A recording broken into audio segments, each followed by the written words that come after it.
My name is Olivia Johnson, and I'm 36 years old. I have a husband who is 3 years older than me and a son in elementary school. 5 years ago, my husband had an accident that left him paralyzed from the waist down. My husband, who was once the best salesman in his department, had no choice but to quit his job. For him, losing his job was the hardest thing to accept.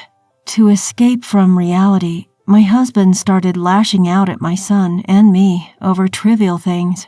We had days where he would snap back to reality only after seeing our son cry. Once I got the hang of dealing with my husband and told my son to avoid his dad as much as possible when I wasn't around, the outbursts decreased. That's when I started working full-time. Even so, it was impossible for me just starting a new job to earn as much as my husband used to. So I started to take up extra shifts to increase our income a bit.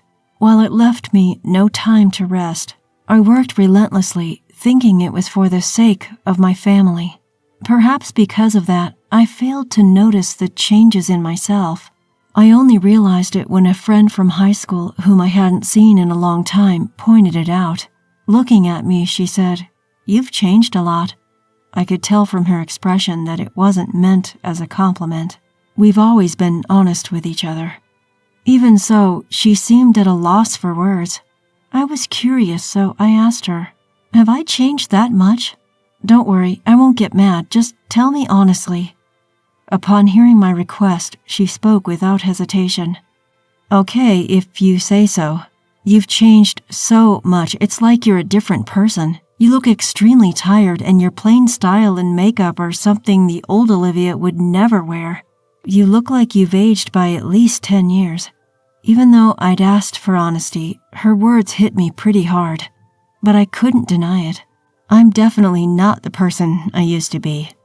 When I was in my 20s, I was always checking out the latest fashion and makeup trends. Now I focus only on choosing functional, safe colors and don't even keep up with the latest trends. However, even after realizing this, I just don't have the luxury to enjoy fashion as I used to. Though I felt somewhat pessimistic, I reminded myself, this is only for now. In a few weeks, our multi-generational home will be completed. The plan is for my family and my in-laws to live there. My in-laws suggested this to help lighten my load a bit. I felt bad, but I took them up on their offer. My husband was all for it too.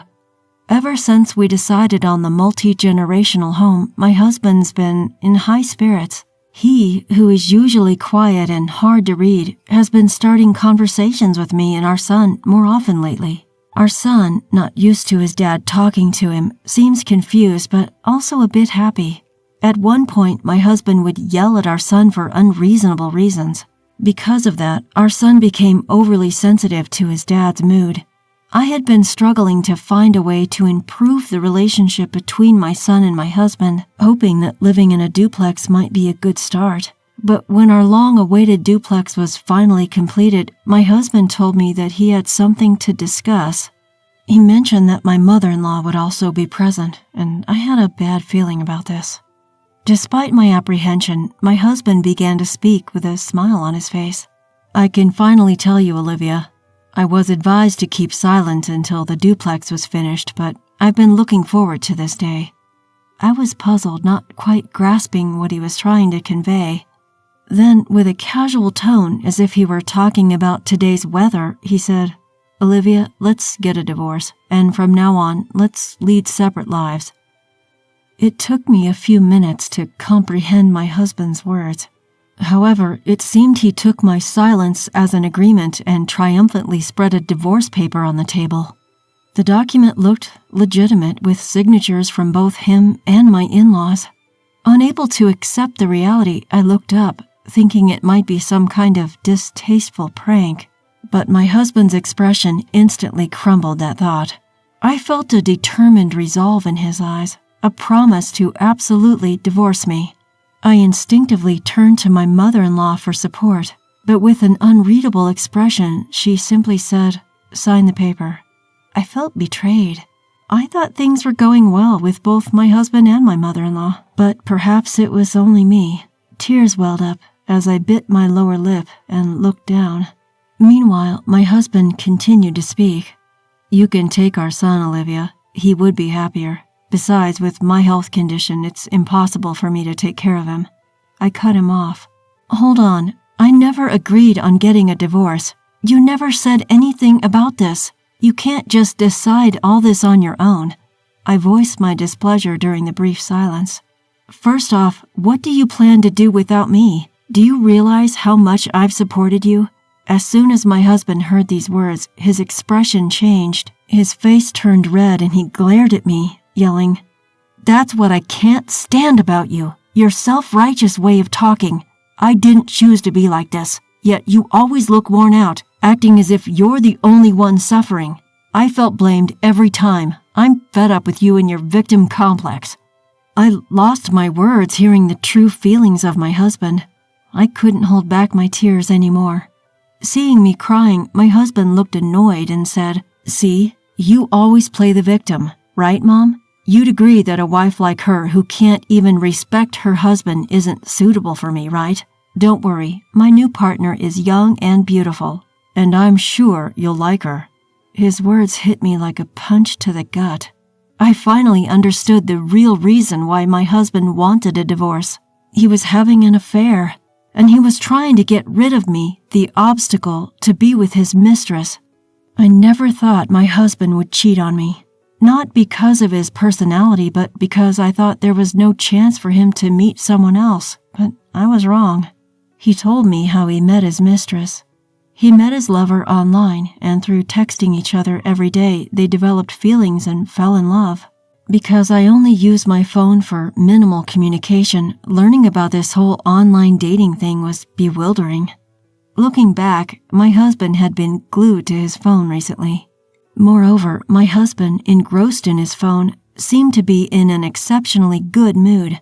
Oblivious to my husband's affair, I would think to myself, "It's nice to see him in a good mood today."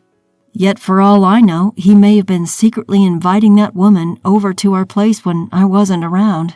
Just the thought of it was enough to make my blood boil. Despite our arguments, I had never once considered leaving him before. But now, after hearing his true feelings, I just couldn't imagine being with him any longer. Even if he took back his words and said, "I don't want a divorce after all," I was now determined to leave him. As I made this decision, I heard a loud slap. Startled, I looked up to see my mother-in-law, her face twisted in an expression I had never seen before. My husband's cheek bore a red handprint. Realizing she had slapped him, I was taken aback. I would never have expected my mother-in-law to lay a hand on her son. She turned to me, deeply bowing her head in apology. "I'm really sorry. I apologize for letting you take care of such a despicable son." She uttered these words, her face a mask of profound regret. "Olivia, you're too good for my son. You've done so much for him, more than we could ever thank you for.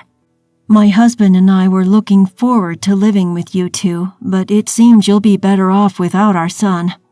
We will make sure you receive proper alimony and child support, so please, go ahead and divorce him."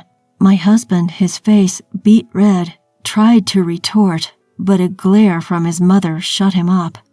A different kind of tears welled up at my mother-in-law's words. They brought both relief and sadness. Regardless of my husband, I was saddened at the prospect of ending my relationship with my in-laws.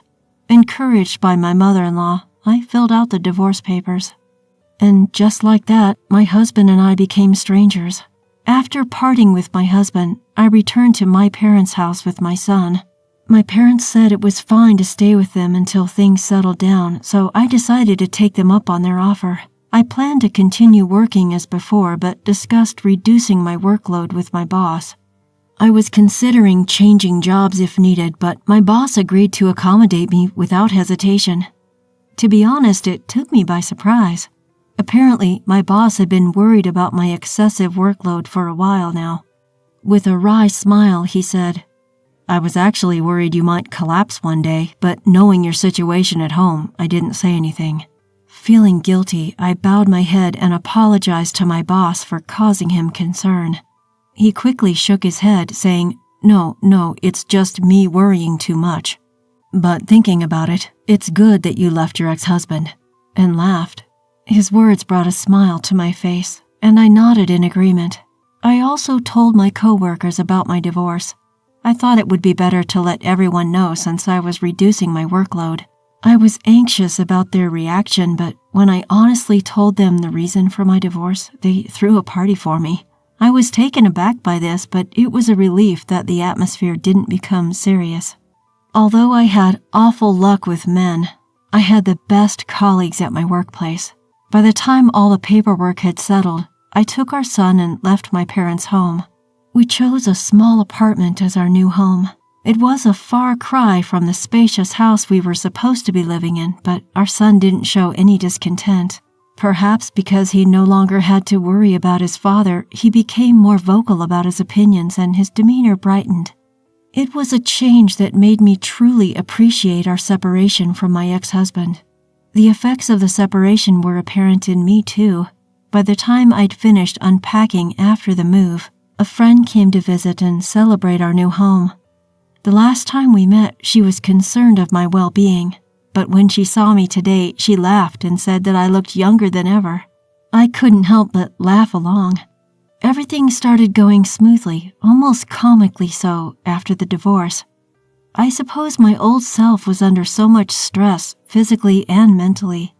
Now I realized I was merely a maid for my ex-husband back then.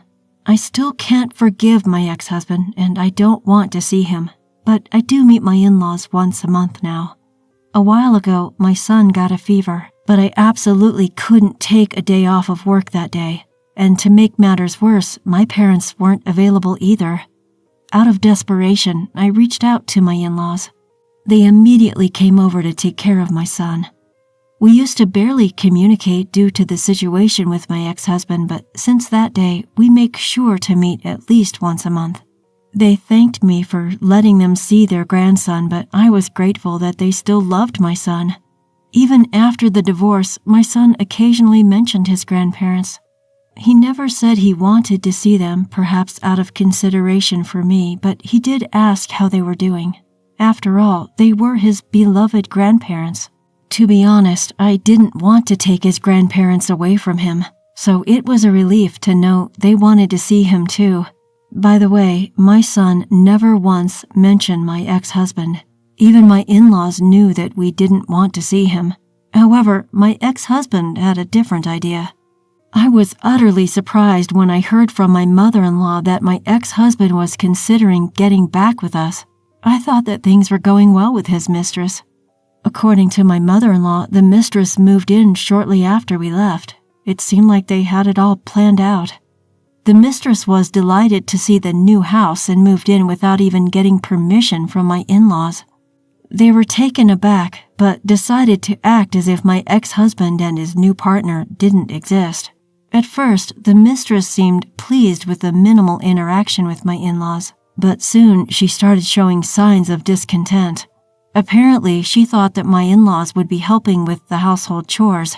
She complained about it to my ex-husband. He then said to his parents, "What's this all about? Didn't you promise to help with the housework?" To this, my mother-in-law replied, "We did promise, but that was with Olivia, not with you two." And she ignored anything he said after that. Left with no choice, my ex-husband tried to get the mistress to do everything that I used to do. At first, she reluctantly did as told, but every complaint from my ex-husband caused more strain between them, and then his mistress finally went off on him. She slammed the divorce papers at my ex-husband, saying, "I'm not a maid or a nurse. This is not fun at all, and I can't stand being with you anymore." She left the house. I thought to myself, my ex is pretty bad, but that mistress is quite something too. My mother-in-law, with a bitter smile, commented that my ex-husband's behavior afterwards was the real problem. He refused to admit that he was at fault and blamed his mistress for getting dumped by saying that he got tricked by her. Furthermore, there was no one left to take care of my ex now that his mistress was gone. He couldn't rely on my in-laws either. As a result, for some reason, he thought that if we reconciled, everything would return to how it was. He probably has forgotten the things he did. He told my in-laws that he wanted to get back together with me and asked for their help. When I heard about this, I couldn't help but shudder at the thought of living with my ex again. My mother-in-law quickly reassured me, saying, "Don't worry, we firmly refused." My ex, scolded by my in-laws, gave up on seeing me but now wanted to see our son. My in-laws also refused this.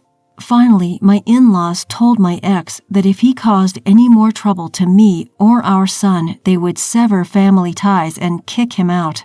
This finally made him give up. It would be difficult for my ex, who was well received by his neighbors and friends, to live relying on others besides his family. I'm glad that my in-laws are not on my ex's side. From now on, I plan to make good use of my past experiences and do my best without pushing myself too hard. I also want to cherish the time with my son, make lots of memories that we couldn't before.